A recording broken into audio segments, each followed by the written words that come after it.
हे स्वयंभू मंदिर आहे गणपती बाप्पाचं. तर या ठिकाणी आपण बघतोय हा गणपती बाप्पाचा मुकुट आहे. इकडे कान आहे, त्या साईडला कान आहे आणि सोंड आहे आणि खाली हत्तीच्या आकाराचा पाय आहे. माझी अशी इच्छा आहे, हे भाविकाच्या नवसाला, स्वप्नाला, दृष्टांताला जशी ज्याची भक्ती आहे तसा तसा कौल देत आहे. स्वप्नदृष्टांत होतात भाविक लोकांना. तर ह्याला एक मार्ग लागावं आणि काहीतरी मार्गाला यावं अशी काहीतरी कृपादृष्टी देवाने व्हावी. खूप स्ट्रॉंग आणि खूप म्हणजे मागितलं म्हणजे बिना मागून इकडे भेटला जातो. हा मंदिर तसं आहे. म्हणून इकडे इच्छापूर्ती गणेश मंदिर आणि स्वयंभू आहे ते गणेश जे आलेले.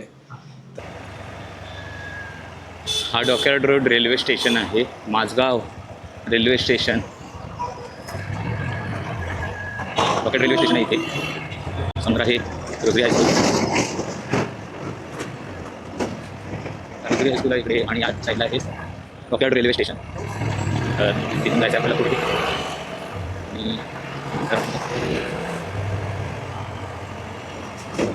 पुढे सिग्नल आहे. या सिग्नलवरनं आपल्याला घ्यायचं आहे लेफ्ट. सिग्नल आहे आणि सिग्नलवरून घ्यायचं आहे आपल्याला लेफ्ट.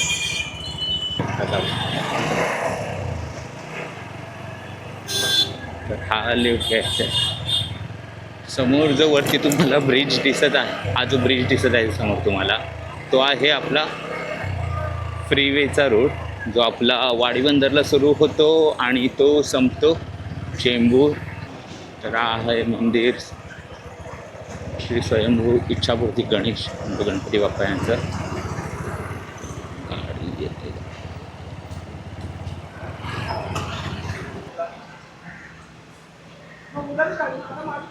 हरे कृष्णा. तर आज मी आलो आहे स्वयंभू इच्छापूर्ती गणपती बाप्पांचं मंदिर आहे डॉकयार्डला. हा जो वरती बघत आहात तो फ्रीवे आहे जो इकडे वाडीबंदरला सुरू होतो आणि पुढे जाऊन तो चेंबूरला संपतो.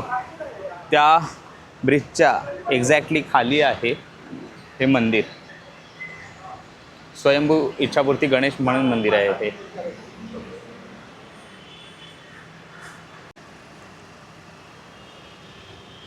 मंदिरामध्ये आतमध्ये प्रवेश केल्यानंतर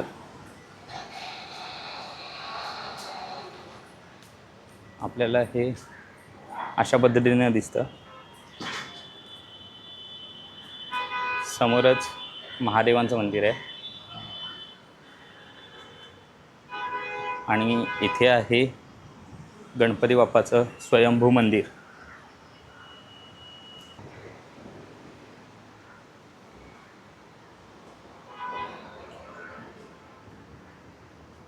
इथे गणपती बाप्पा आहेत. तर 23 जानेवारी 1990 साली म्हणजे त्या दिवशी माघी गणेश जयंती हा दिवस होता आणि त्याच दिवशी गणपती बाप्पा या ठिकाणी प्रकट झाले होते. तेव्हापासून या ठिकाणी गणपती बाप्पाची पूजा अर्चना चालू आहे.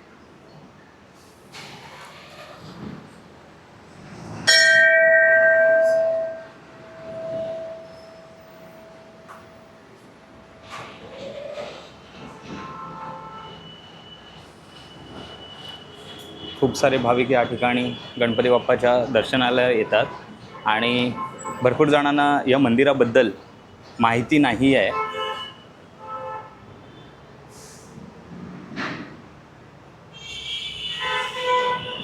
जर तुम्ही इथे बघितलं तर ते पिंपळाचं झाड आहे आणि त्या झाडामध्ये खूप सारे असे गणपती बाप्पांचा आकार असलेले तुम्हाला दिसतील. हे बघा.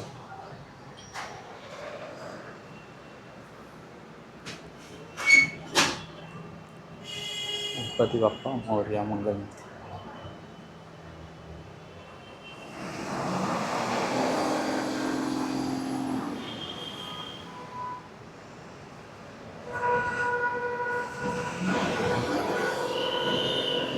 बाहेर जरा रोडचं काम चालू आहे, गाड्या थांबत आहेत, त्याच्यामुळे आपल्याला खूप असा डिस्टर्बन्स येत आहे. रामचंद्र मारुती गायकवाड, जिल्हा सांगली. आणि गीत रामन ज्यांनी लिहिलं ग दे माडगुळकर ते माझ्या गावचे, मी त्या गावचा आहे. मी ज्या वेळेला माझी पोस्टिंग 20/4/1979ला माझी कामाला भरती झाली त्यावेळेला मला मुंबई पोर्ट ट्रस्टने या जागेला पाठवलं. तर मी आणायचं इथे आलो. हा. आलं तर मला या जागी साहेबांनी कामाला ठेवलं. हा. त्या पंडितने ही स्टोरी सगळी सांगितली. हा. तो पूजापाठ करत होता. हा. मग हे बघून मग मी पण पूजापाठ, मला पारायण करायची सवय होती, मी पारायण करू लागलो. हा. हा. पारायण करत असताना त्या पंडितनं सांगितलं, माझे 6 महिने राहिलेत, मी रिटायर होणार आहे. हा. ही पूजापाठाची साहित्याची पेटी चावी तुझ्याकडे, आणि हे देवाची पूजापाठ असे चालू ठेव. हा. मी पुढे चालू ठेवली. हाँ। 2 वर्ष न 2.25 वर्ष हा. न चुकता टिटवाल्याला रोज दर्शनाला जात होतो. अच्छा. रात्री 11 वाजले तर मला ते पुजारी मंदिर उघडत होते, हा. कारण कंपल्सरी बघताय म्हणून. हा. हा. मग त्याच्यानंतर ही पण मला स्वप्न पडायला लागली. हा. ती मी टिटवाल्याला जाऊन सांगत होतो. हा. मग तिथल्या पुजाऱ्यांनी सांगितलं, हे स्वप्न पिंपळाचं झाड, हा. हे विष्णूचं स्वरूप आहे, हे काहीतरी मामला वेगळा आहे, तुम्ही परत या, तुम्हाला आरती घालून नारळ देतो. हा. मग त्यांनी सकाळी पहाटे 4ला आरती घालून नारळ दिला. अच्छा. हे नारळ घेऊन जावं बोलले. हा. तो नारळ घेऊन मी इथे आलो. हा. या झाडाच्या समोर हा. लोखंडाला लोहचंबक चिकटल्यासारखे माझे पाय चिकटले. अरे वा. चमत्कार घडला. हा. हा. आणि हाले ना बोले ना, कामगार लोक जमा झाले. हा. 2 वर्ष हा खेळ स्वप्नाचा चालला होता. हा. त्यामुळे ते लोकांना माहीत होतं, कामगार वर्गानं. हा. त्यानंतर तो नारळ त्या झाडाला लागला. त्या झाडाची चाल खळखळ खळखळ निघून पडली. ते चढू समोर आहे. हा. मग त्याच्यामधून मुकुट, डोळे, सोंड, हत्तीसारखा पाय, हा. पहिला आकार, हा. ही सुरुवातच झाली. अच्छा. भाविकांची सुरुवातच झाली स्वयंभू गणपती बघायला. अच्छा. 4-8 दिवसात वाढत गेलं, पेपरला झालं. बरोबर. मग भरपूर माणसाची गर्दी वाढली. हा. मग कपड्याचा बांबूचा मंडप बांधला. हा. तो मुंबई पोर्ट्रेटने पाडला. हा. परत कामगार लोकांनी, भाविकांनी बांधला. हा. परत पाडला. हा. 4 वेळेला मंडप पाडला. हा. 4 वेळेला बनवला. अच्छा. 5व्या वेळेला हळूहळू हा. गुपचूप गणिमिकावानी कामगार लोकांनी हे बनवलं. अच्छा. हे रस्ता तयार स्वरूपाला आले. ती मूर्ती, ती खरी मूर्ती पुष्पा महत्वाची. त्याच्यापासून ही जी प्राप्ती झालेली आहे. कोणती मूर्ती महत्वाची आहे बोलता? कोणती मूर्ती महत्वाची आहे? त्या कप्प्यामध्ये ती दगडी मूर्ती तुम्हाला दाखवतो ना जरा आपण. हा. कप्प्यामध्ये जी गणेशची मूर्ती आहे ना, ते गणपती, त्याच्या पुढचे 5 दगड, हा. त्यातला एक चिंतामणी होते, ते घेऊन गेले, कोणी चोरी केला. अच्छा. 4 दगड अजून आहेत तिथे. अच्छा. आणि अशा हनुमानजी. 5 मूर्त्या दगड 5 दगड होते, 5. ठीक आहे. आणि हनुमानजी दगडी होता. हा. तो त्याला भंग पावला, तुटला, हा. म्हणून हा नवीन बसवला. अच्छा. आणि त्याची मग मी आहे त्याप्रमाणे चालू ठेवलं. अच्छा. ते 8 आकार आहेत झाडाला. हा. प्रत्येक ठिकाणी एक आकार आहे. हा. कुठे सोंड आहे, हा. कुठे दात आहे, कुठे डोळा आहे, हा. कुठे कान आहे. अच्छा. आणि जे समोर स्वयंभूचे प्रगट झाले, हा. त्याच्यामध्ये सर्व आकार आहेत. ओके. हे गणपती बाप्पाचं मंदिर आहे. इथे उंदीर मामा आहेत आणि इकडे कुर्मा अवतार आहे असं म्हणूया. आणि इथे गणपती बाप्पा प्रकट झाले होते या ठिकाणी. हे स्वयंभू मंदिर आहे गणपती बाप्पाचं. तर हा जो आपण समोर बघत आहोत आरासाच्या खाली, तो पहिला आकार आला होता गणपती बाप्पाचा. राजाच्या मुकुट सारखा हा मुकुट आहे. या बाजूला कान आहे, या बाजूला कान आहे, ते डोळे आहेत, ती सोंड आहे, हां. खाली हत्तीसारखा पाय आहे. अच्छा. तर या ठिकाणी आपण बघतोय हा गणपती बाप्पाचा मुकुट आहे. इकडे कान आहे, त्या साईडला कान आहे आणि सोंड आहे आणि खाली हत्तीच्या आकाराचा पाय आहे. तर सर्वात आधी जो गणपती बाप्पा इकडे प्रगट झाले होते ते हा आकार प्रगट झाला होता. हां. त्याच्यानंतर हा गणेशाचा आकार आला. त्याच्यानंतर हा गणेशाचा दुसरा आकार आला. तो त्याच्या कोणाच्या माणसाच्या नवसाला पावल्यानंतर त्यांनी चांदीचा गणेशाच्या आकाराचा वरून कवर बसवला आहे. हा तिसरा आकार आला.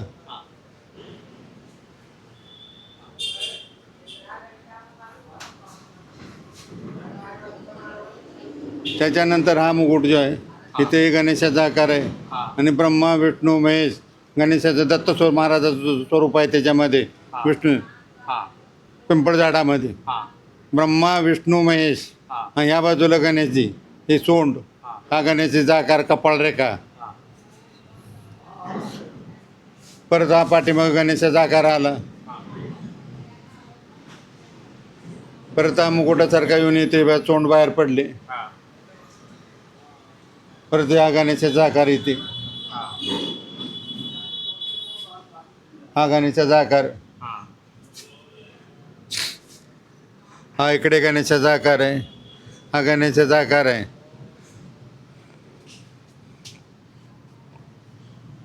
आहे. हे हत्तीसारखं कपाळ आहे बरोबर. ही सोंडेचा आकार आहे. हे झाडाला आहे, घडवलेलं नाही. हां, आणि हे बघा गणेशाचं सोंड, हे कपाळ, कुंकू इकडे आले, इथे डोळे उमटलेत बघा. हो, हे पण गणेश 8 आकार आहेत, अष्टविनायक. याच या बाजून बाहेर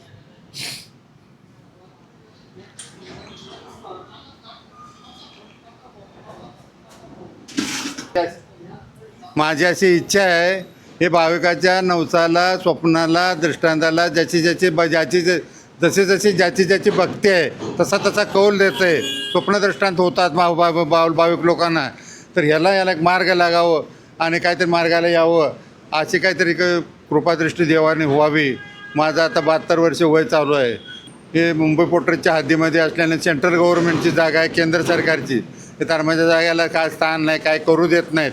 तर करायला मिळावं अशी माझी इच्छा आहे. मुंबई पोर्टचं माझं म्हणणं आहे की हा सिद्धिविनायक बनवून बसला, लोकांची लाईन लागली. हा रोड आहे, मुंबई पोर्टचं उत्पन्न आहे लाखो रुपयांचं, कोटी रुपयांचं. त्याच्यावर जर परिणाम झाला तर जबाबदार कोण घेणार? म्हणून ते वाढू देत नाहीत, इथे पूजापाठ करू देत नाहीत, लग्न मुंज सोहळा काय करू देत नाहीत. वर्षातून 3 प्रोग्राम करायला परवानगी आहे. माघ गणेश जयंती, अंगारक चतुर्थी आणि महाशिवरात्र, या 3 दिवशी, आणि दत्त जयंती. त्या दिवशी मी 4 सोहळे मी बनवतो. दत्ताचा मी जबरदस्तीने चालू केला आहे. त्यांनी 3 सोहळ्याला परवानगी दिलेली आहे. ह्याच्यावरती ब्राह्मण इथे आणायचं नाही, पूजापाठ करायचं नाही, वाढवायचं नाही, काही करू देत नाहीत. तर आपण पाहिलं आता मेन जे इथे पुजारी आहेत म्हणजे खूप आधीपासून या ठिकाणी गणपतीरायाची पूजा अर्चना करत आहेत आणि मंदिराची देखभाल तेच करत आहेत. हे टिटवाल्याच्या गणेशजीचं प्रतिस्वरूप आहे. हे इथं या कारणासाठी ठेवलं आहे की या गणपतीला मी प्रतिदिवस दर्शनाला जात होतो. 2.25 वर्ष माझा एकही दिवस काढा झाला नाही. त्याच्यानंतर मला पहिलं स्वप्न पडलं, मानेखाली हात घालून उठवलं आणि दाखवलं की पिंपळाच्या 2 झाडाच्या बुंद्यामध्ये गणपतीची मूर्ती उभा असल्यासारखा देखावा झाला. तो मी त्या पुजाऱ्यांना सांगितलं. त्यानंतर त्या पुजाऱ्याने आरती घालून नारळ दिला. तो नारळ घेऊन ह्या जाग्याला चिकटलं, लोखंडाला लोहचुंबकाला पाय चिकटल्यासारखे चिकटले गेले. आणि त्याच्यानंतर तो गणपतीचा आकार बाहेर पडला. मग नंतर पुन्हा 8 गणपतीचे 8 आकार झाडाला आलेले आहेत. पिंपळाचं झाड आहे जुनं, पूर्वीच्या काळाचं विष्णुदेवाचं स्वरूप आहे. हे जे शिवलिंग आहे ते पिंपळाच्या झाडाच्या तोडलेल्या मुळामध्ये 10 फूट अंतरावरती खाली होतं. स्वप्नामध्ये सांगितल्यानंतर, कामगार वर्गाला बोलल्यानंतर त्यांनी उकरलं, तर त्या जागेला ते स्वप्नाप्रमाणे निघालं. त्याचं शिवलिंगाचं त्या जागेला पिंडी स्थापन करून मंदिर उभं केलं. ते शिवलिंग ह्या झाडामध्ये आता ठेवलं. ते मुळीमध्ये जाम झालेलं आहे. ते त्या ठिकाणी स्थिर आहे शिवलिंग आहे पूर्वीच्या काळात. हा रेल्वे वॅगनमधून आलेला हा गणपती, हे 5 दगड आणि हनुमंताची मूर्ती. या जागेला तो पंडित पूजा करत होता. त्याने माझ्यावर जबाबदारी सोपवल्यानंतर ती मी पार पाडली. तिथेच रंगारोपाला आले, स्वयंभू गणपती प्राप्ती झाली. आणि बाबा ह्यांचं काय? 5 दगड आहेत. हे 5 दगड आहेत. यातला नेला 1 दगड चिंतामणी चोरी केला लोकांनी. अच्छा. हां, हे तेव्हाच सापडले होते का बाबा? त्यावेळी तिथंच होते सगळे. अच्छा.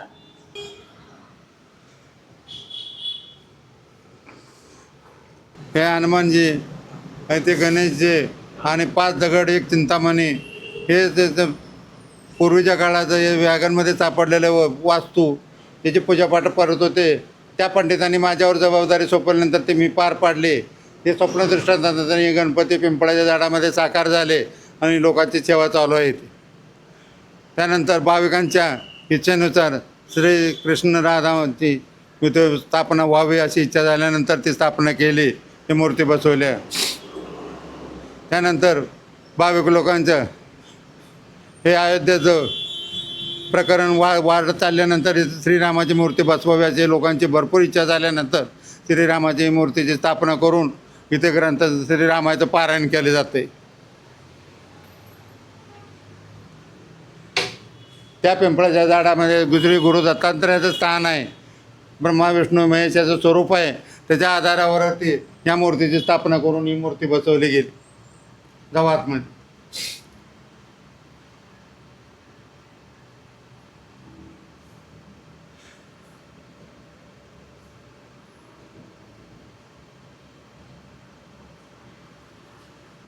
हे पिंपळाचं झाड तोडलेलं खोड होतं, खोडाच्या बुंदाशी मुळामध्ये ते शिवलिंग ते आतमध्ये होतं. हे स्वप्नदृष्टांतात आल्यानंतर मी सांगितलं, त्यानंतर लोकांनी उकरलं, सापडलं, त्या जागेला मग हे शिवलिंग बसवून पिंडीची स्थापना केली आणि मंदिर बनवलं आणि ते शिवलिंग तिथे ठेवलं. ते मुळेमध्ये जाम झालेलं आहे.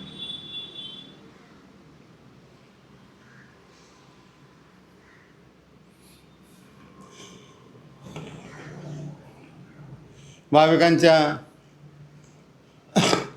लोकांचं हे पिंपळाचं झाड आहे, पिंपळच आहे. पिंपळाच्या झाडाच्या मुळे या झाडाच्या मुळे ते खोड होतं. हे आता एवढं मोठं झाड झालं आहे ते. हां, पिंपळ वृक्ष आहे ते. पार्वती माता.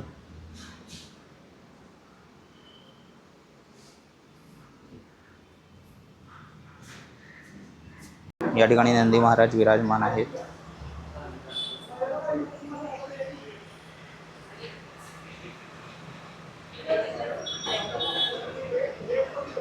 तुमच्याकडे न्या, हां, फक्त 8 दिवस 15 दिवसांनी नंतर मला पोच करा म्हणजे. नक्की नक्की नक्की.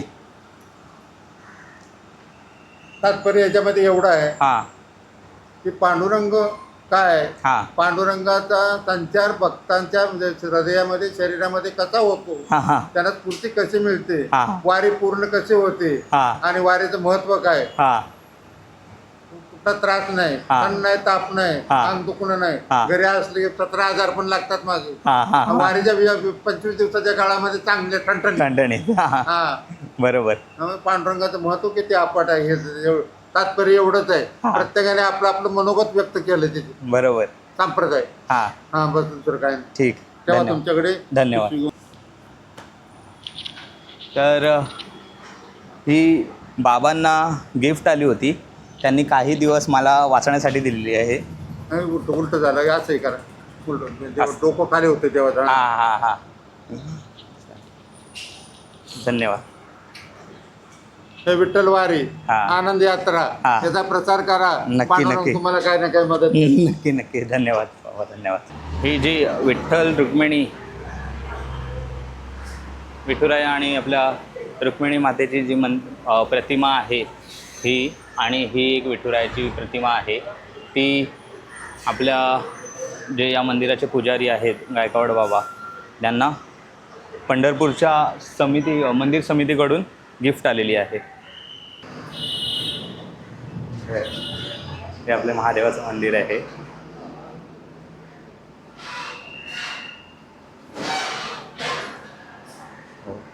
आपल्या महादेवांची चंदन सेवा करण्यात आलेली आहे. भाविक आलेले आहेत, त्यांनी चंदन सेवा केलेली आहे.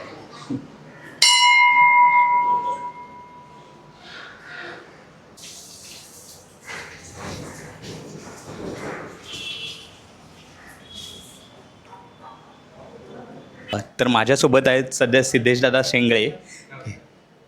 हे आपण जाणून घेऊया त्यांच्याकडून की ते या मंदिरामध्ये कधीपासून येत आहेत आणि त्यांचा ओव्हरऑल एक्सपिरियन्स कसा होता या मंदिरामध्ये येण्याचा. असं बोलावं गेला तर माझे वडील, कारण की इकडे यावेळी मंदिर त्यावेळी काहीच नव्हतं. इकडे बाबांना साक्षात्कार स्वप्नात झाला की स्वयं चिंतामणी गणेश बसले आहे इकडे. तर तशी हिची निर्माण झाली. हे BPTची जागा होती. तर त्यावेळी त्यांना स्वप्नात आले की मी या झाडात आहे.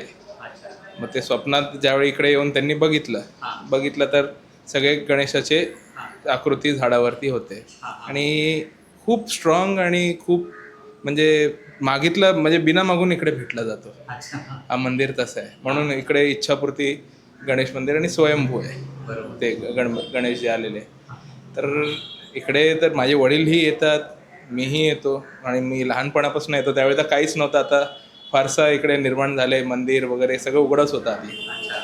तर आता असं एक एक्सपिरियन्स बोललं जावं तर माझं असं आहे, माझे वडील ACP म्हणून नागपूरला त्यांची ट्रान्सफर झालेली. तर त्यांचं माझे वडिलांनी 26/11 वगैरेमध्ये माझे वडील आयो. तर त्यांचं तशा एक चांगल्या कार्यामुळे त्यांना फडणवीस साहेबांनी नागपुरात बोलवलं. तर तिकडे काय झालं, आता 5-6 वर्ष झाली त्यांना काय ते सोडायला मागत नाही. आणि वडिलांना डायबिटीज वगैरे आणि नागपूरची गरमी म्हणजे आपल्याला माहितीच आहे. तर मी इकडे देवाकडे येऊन आपला पूजा वगैरे नेहमी तर एकच त्यांना मागितलं की देवा आता त्यांना मुंबईत आणि खूप झालं त्यांना आता तिकडे तब्येत वगैरे आणि देवाचा महादेवाची चमत्कार बघा त्यांना ट्रान्सफर पण इकडेच म्हणजे मजगाव डिव्हिजनमध्ये याच विभागात महादेवाच्या सेवेमध्ये भेटली. म्हणजे इकडे माझाही बिझनेस बोला या काही बोला मला इकडून न मागून खूप काही भेटलंय. हे मंदिर असं आहे आणि खूप जागृत आहे. मी तर बोलतो आता तर लोकांनी यावं इकडे आणि त्यांनी एक्सपिरियन्स घेतला तर स्वतः त्यांना कळेल.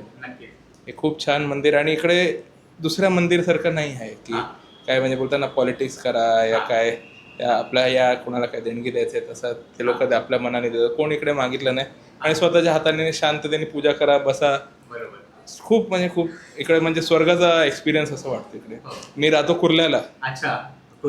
मी कुर्ल्यावरनं मी दर सोमवारी इकडे येतो त्यासाठी. कारण की तिकडे अजून कुठे मला असं भेटलं नाही तर कुठे स्वतःच ते लोक कोण येतात पंडित घेणार आपल्या हाताने. इकडे कसं आहे आपण सेवा देवाच्या स्वतः हाताने करू शकतो आणि एक बोलतो ना देव आणि भक्तामध्ये एक कनेक्शन बरोबर ते इकडे तुम्हाला फील होतं. Yes yes. आणि दादा ती म्हणजे पहिला तो कधीचा वेळ होता वयाच्या कितव्या वर्षी तुम्ही पहिल्यांदा या ठिकाणी आला? असं बघितलं तर मी वयाच्या 8 वर्षी आलो मी. हो 8-10 वर्षाचा असताना मी येतो इकडे वडिलांबरोबर यायचो. आता 26 वय माझं. 26 वर्ष. मग आता तर एकटा आता कामाला जायच्या आधी इकडे जाऊन मग कामाला जाणार. उपवास वगैरे असतो माझा. देवाचा सेवा केल्याशिवाय एक अन्न या पाणी नाही काय घ्यायचं. कारण की एक बोलतात ना आपले वडीलच आहे महादेव त्यांची आपण सेवा करतो अजून काय नाही. आणि आहे बाप्पा इकडे बसलेले खूप छान एक्सपिरियन्स. हो हो हो.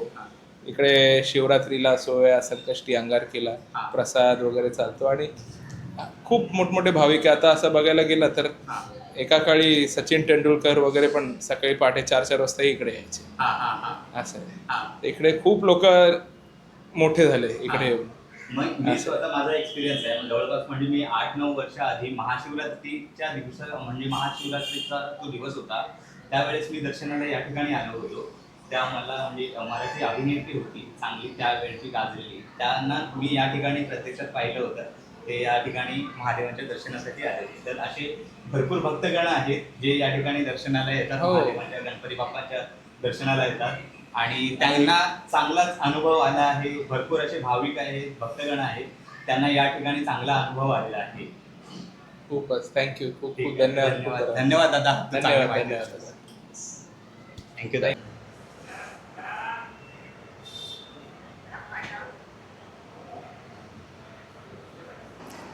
तुम्हाला हे मंदिर नक्की माहिती होतं का? माहीत झालं आहे आता तर नक्की महादेवांच्या दर्शनाला या ठिकाणी जास्त लांब नाही आहे.